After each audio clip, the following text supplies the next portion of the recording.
enjoy going to work every morning and every night. You always learn something new every day out there.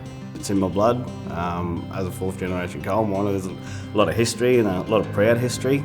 To actually go underground for the first time, and my first shift was actually a night shift, and you just don't know what to expect at first. I used to love working with Dad, just in the shed, so that's how I knew I wanted to do what I do. Straight out of school, straight into apprenticeship, was looking at going to uni, but then got me apprenticeship and just never looked back, I guess.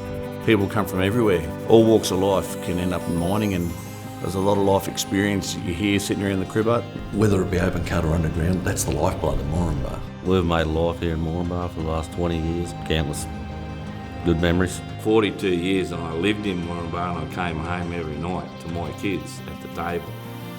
A lot of people don't get that opportunity anymore. We've always liked Moranbah. It's been a good place to live, a good place to raise your children. When we moved out there, and stability for them, same school, same town, Moranbah's been great to me.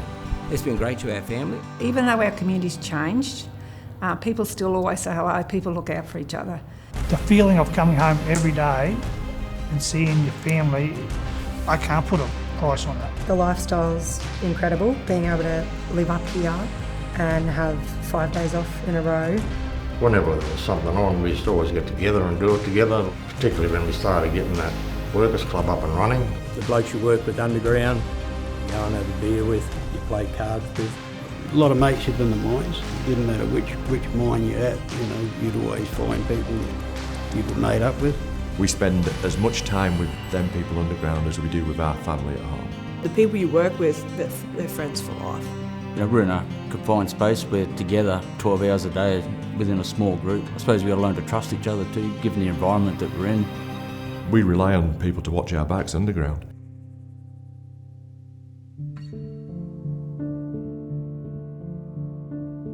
There was one fatality while I was there. Maintenance guy got killed on a drag line doing maintenance on the sheaves, but of course I knew the crane driver, and I don't think he ever got over it. I was underground the day that the Grosvenor explosion happened, so you're underground and you hear one of the local mines had an explosion. It's quite shocking, I suppose. I mean, unfortunately, where I work, we've had experiences where the roof has fallen in behind the miner, and all of a sudden the roof will go bang, and then everybody just stops and listens. Geez, we work in a very dangerous environment. I've lost probably friends and people I've known in disasters way back from the Kayanga. We've lost a few fellas not long ago. So, it's still happening today. Everyone has this terrible feeling in your guts when something goes really pear-shaped like that. And the whole community, you can actually feel it in town. It just seeps into everything. Your skin crawls a little bit, I suppose, especially if you hear the choppers in town. It's never here for a good reason. Your ears definitely prick up. You wait to see if you get a phone call. Even if you know it's 3 hours away, your sort of world stops, and you know everyone on site's feel the same. You don't know if it's your boyfriend, your dad, your brother, just a mate. Every miner we lose out here is a serious loss to this community and the mining culture. We shouldn't have no deaths in the mining industry now, but we still do. Mining industry, you don't get too many chances if you make a mistake. They've lost their father. They never come home from the coal mine. And really, it's our obligation to make sure that doesn't happen again. It's actually driving away from my house for a week. That's the hardest thing for me. I was at the mine when a man got crushed by coal, and it wasn't a real nice feeling that day. We all had to go home, the mine shut down, but that night, that father never come home. People I know, people that are close to me. It's sad. It impacts the whole community. So that everyone's aware that the industry is not just an easy place where you make a lot of money, it's a dangerous environment. We can't afford to make any mistakes. We all want to go home. We're young fellas going into an old game, and we might not walk out. Share it, make it important, make people know about it and talk about it. Teaching people my age about the dangers and the risks that could and do happen on site. The way it's going, they can be safer still, because there's always incidents happening still with safety.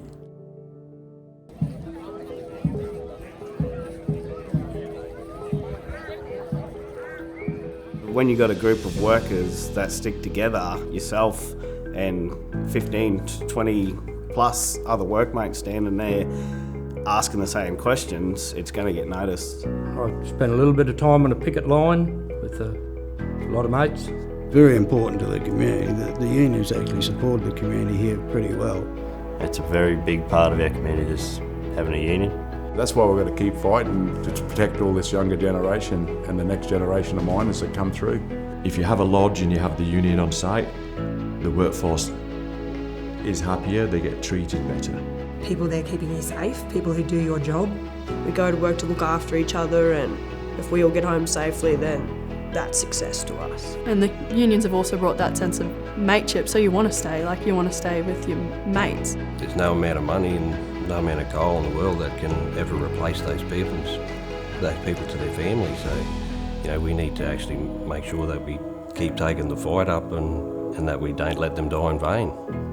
The Miners Memorial has brought the whole town together once a year to remember all the people that have lost their lives in the mining industry around this area. And especially on Memorial Day, it's hard.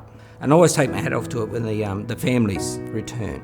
You can't forget those fallen mates. Having that Memorial Day, that's when we can really focus on all those issues and bring them out and talk about them. It's very important that we have the memorial because we need to remember those people that didn't make it home from work.